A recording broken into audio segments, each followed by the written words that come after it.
got a question in here from someone, and let's see, I don't know if we can take this. I'm in the beginning stages of my delivery and pickup laundry service, Mark. What app or POS system would you recommend? We don't want to We don't want to do that, but I have a good brand answer. names, but I don't know. Is there any way we can kind of attack that one without Yeah. generically? Yeah.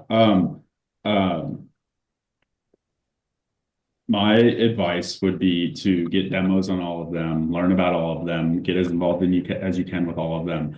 My recommendation here is going to be brand agnostic. It's to go in with a business model, go in understanding what you want the business to look like, because all of the white label software options have different nuances, right? Some cater better towards, let's say, receivables and aging, right? So if you're looking to do kind of a pay later or heavy commercial business, you're going to want to go in with that question and lean towards the options that have that.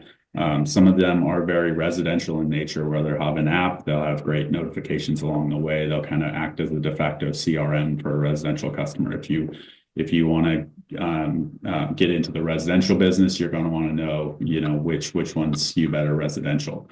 So my advice when I get asked this question is very much a business model question, is sit down, look in the mirror, like understand what you want in a software, and then go on all the demos and the first dates of sorts. But know what you want first, because if you don't, you're going to go in there, you're going to be too malleable, and you're going to get sold on what they have instead of getting a solution for what you need.